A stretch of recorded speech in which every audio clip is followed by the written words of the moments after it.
Bonjour à tous, c'est Pauline l'école citadine, j'espère que vous allez bien. Pour commencer cette année 2024, j'avais envie de parler d'un sujet qui me préoccupe depuis longtemps, mais je ne savais pas comment l'aborder. Et puis j'ai enfin trouvé un angle d'approche, donc on va parler de la dépression.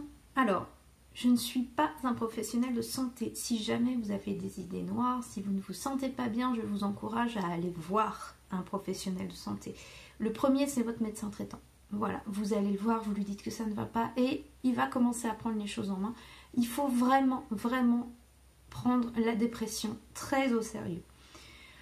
Maintenant, si ça peut vous aider de regarder cette vidéo, n'hésitez pas. Mais surtout, je vous encourage à aller voir un professionnel de santé si vraiment ça ne va pas. Alors, dans cette vidéo, je vais d'abord vous parler de mon expérience personnelle de la dépression et de ce que j'appellerais la déprime chronique. Voilà. Ensuite, je vous parlerai des conseils, des méthodes qu'on trouve un peu partout, qui sont censées soit éviter la dépression, soit vous aider à en sortir. Et enfin, je vous dirai comment je m'en suis sortie, parce que oui, je m'en suis sortie. Je suis dépressive chronique depuis que j'ai 12-13 ans. En fait, depuis le collège, ça ne va pas, vraiment. Ça veut dire que depuis que j'ai 12-13 ans, je vis dans une espèce de nuage gris qui englobe toutes mes pensées. Voilà. J'ai fait 3 grosses dépressions dans ma vie. Alors, je rappelle qu'une dépression, c'est à partir de 6 semaines de déprime. En fait, je suis en dépression chronique, mais il y a vraiment des moments où ça va beaucoup moins bien. Et voilà. Et donc, ces moments où ça ne va pas du tout, c'était la première fois quand j'ai eu 18 ans. Je me suis installée toute seule pour mes études. Donc, j'étais toute seule, j'étais loin de ma famille. Tous mes repères étaient chamboulés puisque j'avais même changé de ville. J'habitais beaucoup plus loin que chez mes parents. Et puis on s'en rend pas compte tout de suite qu'on est déprimé. Et je m'en suis rendu compte en fait un jour où je me suis vue dans le miroir et j'avais une tête de cadavre. C'est-à-dire j'avais des cernes jusque là et j'avais surtout les joues mais creusées. Mais vraiment, je me suis dit mais c'est pas possible, je suis maigre. Alors que j'ai jamais été maigre de ma vie, hein. J'ai toujours été un peu rondouillette, même adolescente j'étais rondouillette.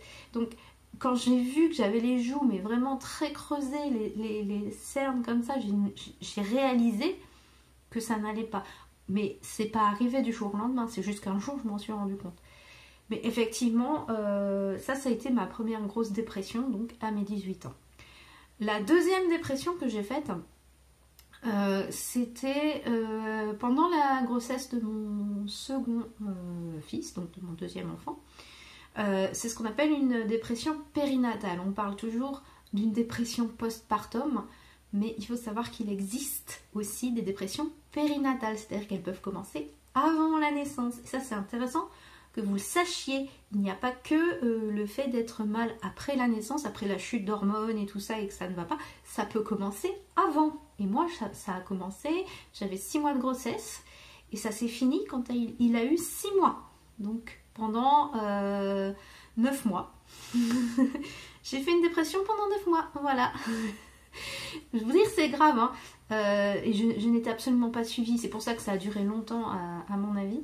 Si jamais je retrouve la photo, je vous montrerai la photo qui a été prise pendant cette dépression. Je vous assure, je me souviens parfaitement de quand a été prise cette photo et j'entends encore mon mari qui me dit « Mais vas-y, souris !» Et moi, je souriais vraiment sur cette photo. Et quand on voit la photo, on se dit « Ah non, cette personne ne va vraiment pas bien. » Voilà, mais je vous assure que sur cette photo, je souriais. Donc ça veut vraiment dire que c'était une dépression très très très sévère puisqu'elle a duré 9 mois. Et qu'elle n'a pas été soignée, hein. Elle s'est soignée toute seule, on va dire, et souvent c'était le cas chez moi. Je n'ai été voir le médecin que pour la dernière dépression, donc ma 3e grosse dépression, qui elle, c'était pendant ma première année de professorat, donc c'est-à-dire je ne suis pas professeure des écoles depuis... C'est pas une vocation, c'est juste une reconversion. Quand j'ai eu 35 ans, j'ai passé le concours et je l'ai eu. Et du coup, c'était une année qui était extrêmement dure d'un point de vue professionnel parce que on se heurte à ce qu'est la réalité du métier, on se heurte à ce qu'est la réalité de la supériorité hiérarchique qui n'est pas forcément bienveillante, même si elle vous martèle la bienveillance à tel point que vous sortez du rendez-vous en larmes. Heureusement, cet inspecteur est parti en retraite parce que franchement, c'était un monstre. Et donc là, celle-là, il y a eu de la médicamentation parce que en fait, un jour, j'ai craqué. Je me suis mise à pleurer. Après une énième remarque de ma hiérarchie, comme quoi j'étais pas faite pour ça, je me suis mise à pleurer et mon mari, il a pas su m'arrêter. Il a appelé mes parents en catastrophe et il leur a dit là vous venez parce que ça va vraiment pas. Il y a quelque chose qui va vraiment pas. Et ma mère est arrivée. Elle m'a vue, elle m'a prise et elle m'a emmenée de force chez le médecin. Il faut vous imaginer une femme de 35 ans qui est emmenée par sa mère chez le médecin pour être arrêtée parce que ma mère elle dit mais tu peux pas retourner faire cours dans cette condition, c'est pas possible, tu peux pas. Et c'est à ce moment-là que cette dépression-là a été prise en compte par la médecine parce que bien sûr moi je n'ai jamais été traitée autrement que par le temps qui passe et le fait que ça aille un peu mieux après. Voilà. Il faut savoir qu'en dehors de ces dépressions, j'étais chroniquement dépressive, enfin déprimée. Puisque voilà. En gros, ma vie c'était un gros nuage gris qui englobait toutes mes pensées. Et en fait, quand on vit toujours dans ce nuage, dans ce brouillard gris, eh bien, on se rend pas compte en fait que c'est pas normal. Parce que c'est comme quelqu'un qui vit sans arrêt sous la pluie. Un jour il pleut pas, il se dit ah il fait beau. Non, il pleut pas, mais il fait pas beau. Bah en fait c'était ça mon état, c'était que de temps en temps j'allais un peu mieux. Mais ça restait quand même pas joyeux quoi. Et depuis que j'ai soigné réellement mon état dépressif, eh bien je me rends compte que je suis passée à côté de beaucoup de choses dans ma vie où j'aurais pu en profiter. Par exemple toute l'enfance de mes enfants je suis passée à côté parce que j'alternais entre la vraie dépression, la dépression et les moments où ouais je veux bien jouer avec toi si tu veux, mais c'est pas quelque chose qui était agréable en fait, c'était juste parce que j'allais un peu mieux, je pouvais faire des trucs, mais je me rends compte à quel point c'était omniprésent dans ma vie. Toute l'après-midi j'ai repoussé l'enregistrement de cette vidéo parce qu'il y avait au moment où j'ai voulu commencer, eh bien, il y avait des ouvriers en bas de chez moi qui découpaient des pavés à la scie sauteuse. Donc je vous dis pas le bruit que ça faisait, et du coup je me suis dit bon allez c'est bon, je reporte, j'attends qu'il soit fini, j'attends qu'il soit parti, voilà. Du coup là j'ai dû allumer toutes les lumières parce qu'il y a quasiment plus de 2 jours dehors, là il fait vraiment très sombre. Et mon voisin il a décidé de commencer maintenant à réviser ses leçons de guitare. Je sais pas, peut-être que vous l'entendrez, peut-être que vous l'entendrez pas, je sais pas. Moi je l'entends bien, mais on verra. Les trucs et astuces pour sortir de la dépression. Alors, je rappelle, une dépression grave, même une dépression pas grave, même juste un petit moment de déprime, n'hésitez pas à aller voir votre médecin. C'est le premier réflexe à avoir. Et je sais, parce que je n'ai pas eu ce réflexe. Pendant des années, je n'ai pas eu le réflexe d'aller voir mon médecin et à partir de la dernière dépression, dès que ça n'allait pas, j'allais le voir. Donc en fait, j'ai pas refait de dépression depuis parce que avant que je guérisse, j'allais le voir, il m'arrêtait tout de suite et voilà, j'avais 15 jours où je pouvais me sortir la tête de mes problèmes et ça repartait. Voilà. Mais il faut vraiment, votre premier réflexe, ça doit être le professionnel de santé. Le premier réflexe, c'est le médecin traitant. Bien, cela étant dit, souvent on vous dit qu'il y a beaucoup de choses qu'on peut faire pour éviter de tomber en dépression ou pour s'en sortir. Voilà, et c'est des trucs que j'ai testés forcément, et je vais vous en parler. Alors la première chose c'est avoir la volonté de s'en sortir. C'est le conseil le plus nul qu'on puisse donner à un dépressif. Vraiment, si jamais vous l'avez fait, je vous le dis, arrêtez. Parce que dire à quelqu'un, allez, bouge-toi, c'est la pire chose à faire.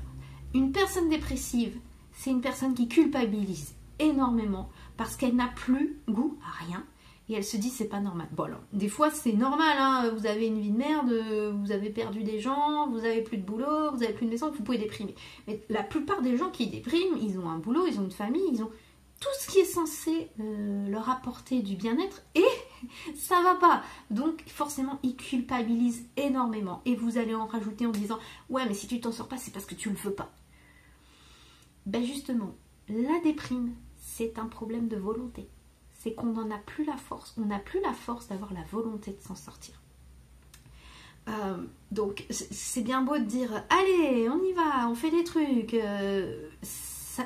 Faut vous réaliser que quelqu'un qui déprime, se lever pour aller jusque dans la cuisine, pour aller chercher à manger, c'est déjà un effort. Se lever, s'habiller, c'est encore plus un effort. Et vous allez lui dire, oh mais tu fais pas d'effort. Si justement il a fait un effort, il s'est réveillé, il a fait un effort, il s'est levé, il a fait un effort, il s'est habillé. Et puis c'est des efforts qui prennent énormément d'énergie pour quelqu'un qui est déprimé. Et derrière vous allez lui dire, allez mais t'as pas la volonté de t'en sortir, il faut avoir le mental, il faut avoir le... Non, faites pas ça parce que c'est quelqu'un qui est déjà en dessous de tout et vous allez encore plus le faire culpabiliser parce qu'il va se dire j'ai pas la volonté de le faire, j'ai pas la volonté de m'en sortir, je n'y arrive pas. À quelqu'un qui culpabilise, vous allez rajouter de la culpabilité. C'est vraiment, vraiment, vraiment une très mauvaise chose à faire. Et je pense que sincèrement, si les dépressifs avaient le pouvoir d'avoir vraiment la volonté de s'en sortir, bah, ils ne seraient pas dépressifs. Voilà, ils seraient juste un petit peu déprimés peut-être, mais ils ne seraient pas dépressifs. Quelqu'un qui est dépressif n'a vraiment plus aucune volonté de s'en sortir. Voilà, donc il faut vraiment imaginer ça. Un dépressif, c'est quelqu'un qui a un problème de volonté. Oui, mais c'est pas en lui disant qu'il faut qu'il en ait, que ça va aller mieux s'il se débrouille, s'il se bouge les fesses. Non, ça marchera pas. Voilà. Et puis si vous faites ça à quelqu'un qui est dépressif, vous allez vous épuiser parce que je peux vous assurer qu'en face, vous allez avoir quelqu'un qui va vous tirer vers le fond, hein, si vous pensez que c'est qu'une histoire de volonté. Effectivement, c'est une histoire de volonté, mais la volonté d'un dépressif, déjà, elle passe dans je me lève, je m'habille, je parle aux gens, mais ça va pas plus loin. Ça demande énormément d'énergie à un dépressif de faire ça déjà, donc faut pas s'attendre à ce qu'il fasse beaucoup plus comme ça, surtout vraiment quand la dépression est très très très installée. Donc vraiment, n'allez jamais conseiller à quelqu'un de dépressif de vous en sortir. Et si jamais vous êtes dépressif, c'est normal que vous n'ayez pas la volonté de vous en sortir. Vous avez déjà du mal à avoir la volonté de vous lever, de vous habiller, de faire des trucs. Bah déjà, vous faites juste ça, déjà, c'est énorme. Ça va vous demander énormément d'énergie, mais déjà, ça sera quelque chose. Et il ne faut pas culpabiliser parce que vous n'y arrivez pas. Surtout, vous ne culpabilisez pas parce que vous allez vous en rajouter, ça va être encore pire. Alors, faire du sport. Avant ma dernière dépression, celle que j'ai faite grâce à ma hiérarchie top, et au fait que j'étais pas du tout prête à devenir prof, ça c'est clair. Bon, maintenant ça a changé, mais voilà. Je faisais 3 heures de sport par semaine. Alors, en gros, quel sport je faisais? C'était un genre de Zumba. Alors, c'était pas de la Zumba, hein, c'était un autre truc. Où c'est en musique, en rythme, en groupe. Tu peux t'adapter. Si tu n'y arrives pas, tu fais le mouvement un peu moins, tout ça. Donc, bref, tu t'adaptes. C'était donc pas trop élevé pour moi. Je faisais en fonction de mes capacités. Et en gros, il y a tout ce qu'il faut pour garder le moral. Tu vois des gens, tu parles à des gens. Tu as de la musique qui peps et tout, tu fais du sport et tout, c'est censé être très très bon pour garder le moral. Ça te fatigue de manière saine, ce qui peut t'aider à dormir, tu parles avec des gens, tu sors de chez toi, tu fais des choses pour toi. Donc je faisais 3 heures de sport par semaine. À ces 3 heures, il faut rajouter l'heure que je faisais pour y aller, parce que j'y allais à pied. Donc je sortais, je prenais l'air, je prenais le soleil, le soleil, ça dépendait des jours parce que souvent c'était le soir, donc... ça dépendait de la saison, mais effectivement, je prenais au moins l'air. Et donc, je mettais une demi-heure aller, une demi-heure retour. Donc, 3 heures de sport intense et 3 heures de marche par semaine. Ça me fait 6 heures d'activité. en dehors de mon travail, hein, qui est quand même pas un travail reposant, puisque quand tu es prof, tu bouges quand même un petit peu. Donc, dire que le sport, faire du sport ne va vous aider à ne pas tomber en dépression, c'est faux. Alors ça peut peut-être participer au bien-être, mais c'est quand même pas l'idéal. Et quand tu es dépressif, aller faire du sport, bah bonjour, hein, parce que moi j'avais plus envie de rien. Mais vraiment, mais même y aller en voiture, je pouvais me dire, allez, j'y vais en voiture, ça m'évite le trajet. Je n'y arrivais pas. C'était beaucoup trop d'efforts pour moi, en fait. Donc ça ne m'a pas empêché de tomber en dépression, de faire du sport. Voilà, c'est pour vous dire. Et le fait de faire du sport pendant mes dépressions, c'était encore pire que tout. Ça m'épuisait plus que ça ne me fatiguait sainement, en fait. Alors, comme j'ai arrêté le sport pour ma dernière dépression, mon mari a décidé qu'il fallait me sortir. Alors, il me sortait un petit peu comme on sort un chien, vu l'état dans lequel j'étais, parce que j'avais pas du tout envie de sortir. Alors, tous les jours, presque, enfin quand c'était possible, quand il pleuvait pas, parce que quand il pleuvait, bon, mon mari il sort pas, et moi, s'il sort pas, je sors pas non plus, hein. Et donc on allait se promener pas loin de chez nous, dans un grand parc boisé, le long d'une rivière, voilà, donc on n'était pas en ville, on se promenait vraiment, c'était dans la nature, avec des animaux, du plein air, voilà. Ça n'a pas changé grand chose. Vraiment, de prendre l'air, le soleil, ça ne m'a pas radicalement amélioré mon état. J'y allais pour lui faire plaisir plus qu'autre chose. Personnellement, c'était pas quelque chose que je pouvais apprécier pleinement. Alors peut-être que ça a modifié quelque chose dans mon cerveau, j'en sais rien, hein, parce qu'après tout, quand on est dépressif, on a l'impression qu'il n'y a rien qui marche. Mais je vous avouerai que quand on rentrait, au pire, j'étais fatiguée, épuisée, c'était encore pire qu'avant. Au mieux, je dormais. Et voilà, quoi. Mais vraiment, c'est pas quelque chose qui m'a vraiment sauvée de la dépression, d'aller prendre l'air ou le soleil. Un dernier conseil qu'on conseille souvent aux gens, donc soit qui vont tomber en dépression, ou pour éviter de tomber en dépression, ou alors pour sortir de la dépression, c'est voir des gens, avoir une vie sociale, avoir une vie intellectuelle stimulante. Quelques années avant d'être prof, j'ai eu un moment où ma vie sociale était très importante. J'étais en contact avec plein de gens,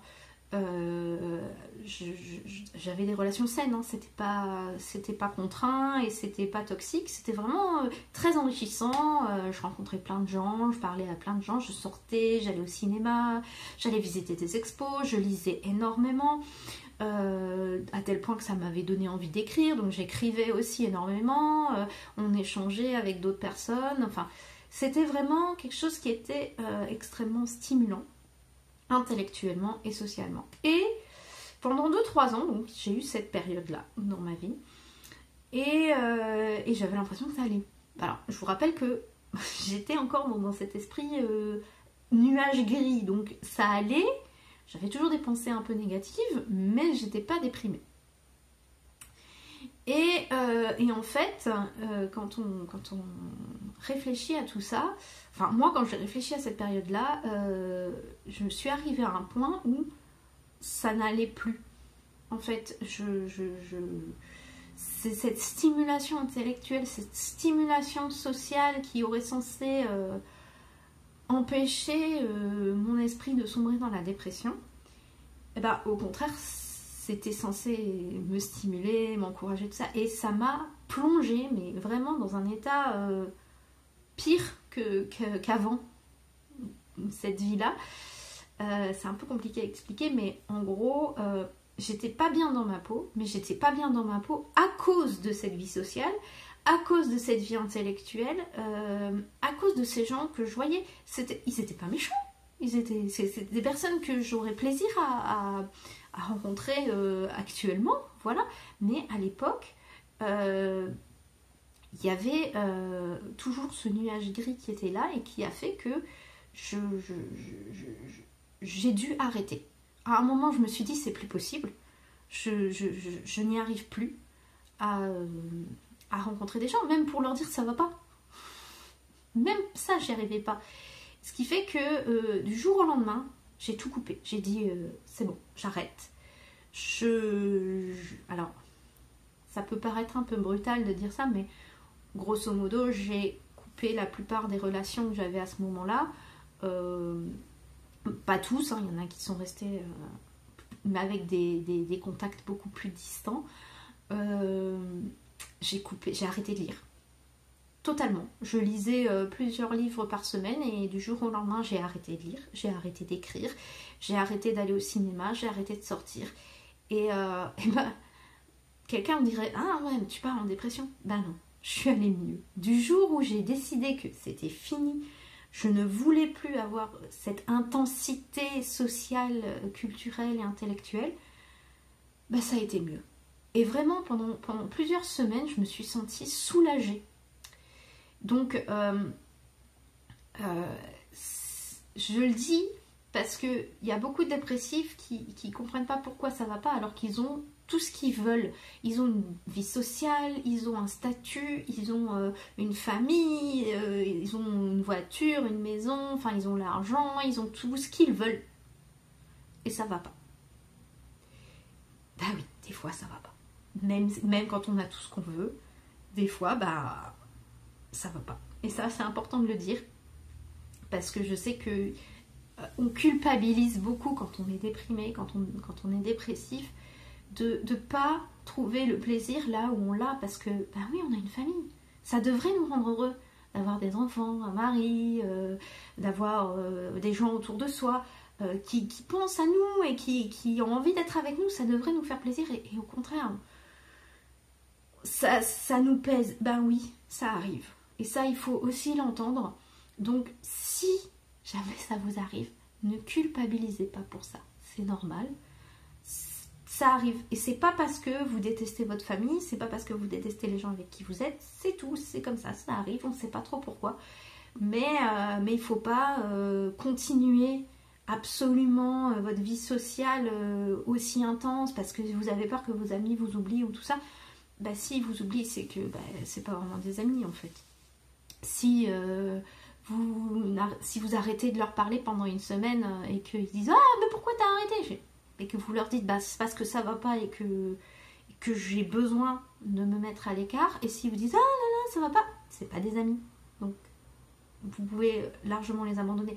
Par contre, effectivement, s'ils disent ah bah je comprends, si tu veux en parler, et puis si tu veux pas, tu me dis juste on fait une sortie ou pas, enfin voilà, c'est des amis que vous pouvez garder, mais vraiment il faut pas vous culpabiliser parce que tout va bien dans votre vie et que vous allez mal. Donc du jour au lendemain, j'ai tout arrêté. J'ai coupé les plombs, j'ai dit bon, c'est bon, là j'arrête, je sature, je ne peux plus. J'arrête. Et j'ai arrêté donc les sorties avec les gens, j'ai arrêté les mails, les contacts, SMS, tout ça qu'on pouvait avoir. J'ai vraiment coupé la vie sociale, je me suis renfermée sur moi-même. Alors, on pourrait dire quand même ça c'est un état dépressif. Ouais, sauf que ça m'a soulagée. Vraiment, si j'avais continué à devoir... Parce que c'était ça, c'était devenu une obligation. Et quand ça devient une obligation, ben, c'est plus agréable et que du coup, si on te pousse à faire quelque chose que tu n'as pas envie de faire, alors j'avais envie de le faire, mais en même temps, ça me pesait énormément. Donc j'ai tout arrêté du jour au lendemain, je ne sortais plus, je n'envoyais plus d'emails, plus de téléphone, plus rien. J'ai aussi arrêté de lire, j'ai arrêté d'aller au cinéma, j'ai arrêté d'aller voir des expositions. J'ai vraiment tout arrêté. Voilà, du jour au lendemain. Et bah, ça m'a fait du bien. Donc c'est ça aussi qu'il faut entendre, c'est que parfois, ce qu'on présente comme un remède à la dépression, ça peut être aussi l'élément déclencheur de la dépression. Voilà. Et il faut savoir reconnaître ce dont on a besoin ou pas. Et c'est important de le dire aussi parce que très souvent, les gens, ils ont une vie sociale épanouissante, ils ont des amis, ils ont des connaissances, ils ont un statut, ils ont une famille, ils ont la maison, ils ont le travail, ils ont tout ce qu'ils ont toujours rêvé d'avoir, et ça va pas. Ah oui, alors je dis pas que c'est tout ça qui provoque le mal-être, mais c'est important de comprendre que c'est pas parce qu'on a la vie sociale, la vie intellectuelle, la vie culturelle qu'on va aller mieux. Voilà, c'est important. Alors c'est pas pour tout le monde, il y a des gens chez qui c'est très important, et puis chez d'autres, moi je suis désolée, j'ai fait des études culturelles, donc arrêter d'aller voir des expositions, c'est un peu choquant pour quelqu'un comme moi, et en fait, ça m'a soulagée. Voilà, j'étais libérée. Et franchement, je n'y retournerai pas. Alors, je vais voir des expositions, bien sûr, mais plus avec l'intensité qu'il y avait avant. Et si je m'intéresse à quelque chose culturellement ou intellectuellement, ça va être de mon fait, à mon rythme, et pas dans la précipitation, parce que l'exposition, elle se termine dans une semaine, ou que c'est super important, tout le monde va voir cette exposition là, il faut que tu la vois aussi. Non, non, j'ai pas envie de la voir, je vais pas la voir. Je viens de vous donner les conseils qu'on donne aux dépressifs pour s'en sortir, et je vous les ai dégommés, soyons honnêtes, hein, c'est ce que je viens de faire. Pourtant j'ai dit que je m'en étais sortie, hein, que je n'étais plus dépressive, et que surtout que je n'avais plus ce nuage gris autour de mes pensées. En fait, après ma dernière dépression, j'avais accepté l'idée que j'étais une personne négative et que ma vie ne me satisferait jamais parce que dès que je pensais à quelque chose, je regrettais, j'avais des remords sur ce que j'avais fait, mes choix de vie. Bref, j'avais accepté que c'était mon état d'esprit, mon caractère, que j'étais quelqu'un de pessimiste et que voilà, c'était comme ça. Donc j'ai arrêté de chercher à guérir, tout simplement. J'ai arrêté de vouloir essayer de me remotiver pour plein de choses et tout, et puis c'est tout, c'était comme ça. Il y a 2 ans, j'ai eu de sérieux problèmes de santé. Alors on va la faire très très courte parce que j'ai eu beaucoup de symptômes, mais le principal symptôme c'était des problèmes digestifs. Enfin c'est pas le principal, mais c'était celui qui a permis de guérir le reste. Et donc dès que je mangeais, dès que j'avalais n'importe quoi, hein, ça pouvait même juste être un verre d'eau, je me mettais à gonfler comme un petit ballon. Vraiment, j'avais 6 mois de grossesse d'un coup, et je me mettais évidemment à péter parce que ça mettait beaucoup de gaz à l'intérieur, et dès que je bougeais, je pétais. Or, je suis prof en maternelle, si vous vous rappelez, ça veut dire que rester assis sur une chaise toute la journée, c'est pas mon boulot. Donc je pétais toute la journée, tout le temps, et ça devenait vraiment un très très gros problème, en plus de tous les autres problèmes de santé que j'avais. Donc mon médecin, après avoir fait échographie, on a eu plein d'examens dans tous les sens, et à chaque fois ça me disait non c'est pas ça, tout est normal. Non c'est pas ça, tout est normal. Donc après avoir dit c'est pas un cancer, c'est pas ci, c'est pas ça, mon médecin a dit c'est peut-être le syndrome de l'intestin irritable.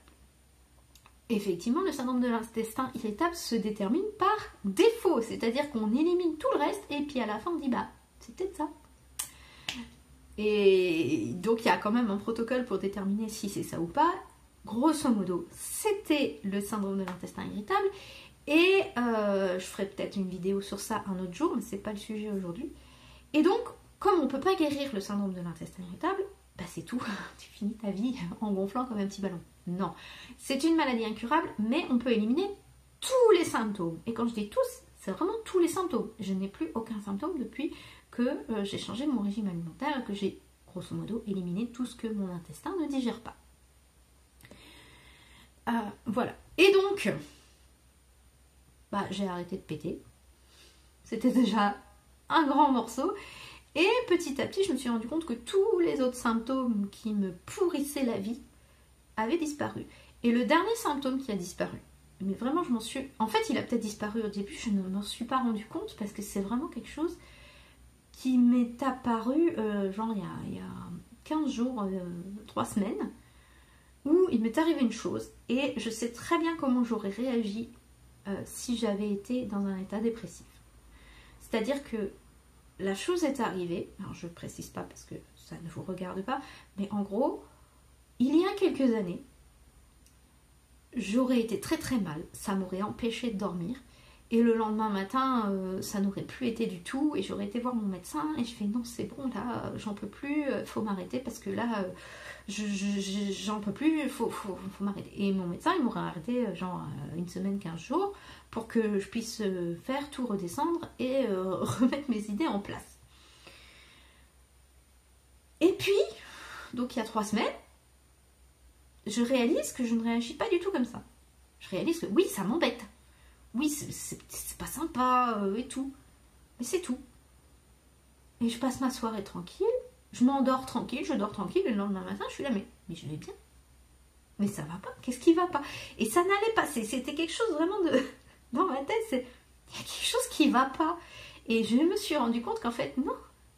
Ça allait très bien. C'est juste que d'habitude, quand je n'avais pas soigné ma dépression chronique, parce que je vous rappelle, je dis déprime chronique, mais en fait c'est une dépression chronique, hein. C'est juste qu'il y a des moments où ça allait vraiment pas, et puis il y a des moments où ça allait à peu près.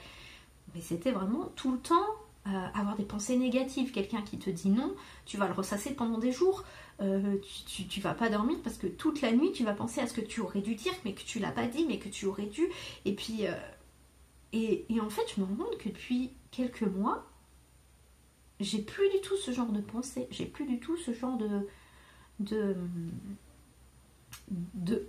hantise. En fait c'est ça, c'est juste le fantôme du souvenir de ce qui t'est arrivé qui te hante pendant des jours parce que tu t'en remets pas. Et parce que t'es pas satisfait de ta vie et tout. Et puis là je me rends compte à quel point ça a disparu de ma vie. Et c'est vraiment, je veux dire, c'est un symptôme du syndrome de l'intestin irritable. Hein. Et c'est peut-être le dernier symptôme que j'ai remarqué qui avait disparu depuis que j'ai réglé mon régime alimentaire pour éviter de déclencher la maladie. Et là, c'est vraiment un dernier point que j'aimerais bien aborder parce que il y a de plus en plus d'études, de livres qui sortent sur le rôle du microbiote intestinal, de l'intestin comme deuxième cerveau. J'aime bien ce livre, j'ai jamais lu, hein, j'adore le titre, de l'intestin, notre deuxième cerveau. Mais en fait, c'est pas une évidence chez les professionnels de santé, c'est-à-dire que pendant des années, j'ai été voir mon médecin pour lui dire que ça n'allait pas, il me mettait au repos, on te donne des anxiolytiques, on te donne des somnifères pour dormir, on te donne parfois même des antidépresseurs. Alors j'en ai jamais eu moi d'antidépresseurs parce que mon médecin il a dit oh déjà tester les anxiolytiques, voir si ça va, mais on te donne des trucs pour soigner le cerveau, on t'envoie chez un psy, on te dit d'avoir une vie sociale, on te dit d'avoir de la motivation, voilà. À la limite on te dit de faire du sport parce que ça dégage des hormones de plaisir dans le cerveau, mais très rarement on va dire arrête de manger du pain. Moi on m'aurait dit il y a des années, mais tu sais que si tu es déprimé c'est peut-être parce que tu es intolérante au gluten. Et même les professionnels de santé n'y pensent pas. Enfin, moi on m'aurait dit ça il y a des années, je les aurais envoyés balader, hein. Si j'avais pas eu le problème, honnêtement, si j'avais pas eu mon problème d'intestin, si j'avais pas réglé mon problème intestinal, j'aurais jamais réalisé à quel point ça allait affecter mon psychisme et mon mental. Donc c'est important parfois d'aller voir qu'est-ce que vous mangez, d'aller voir ailleurs. Parce que oui, la dépression, c'est psychique, c'est mental, mais c'est peut-être lié à autre chose.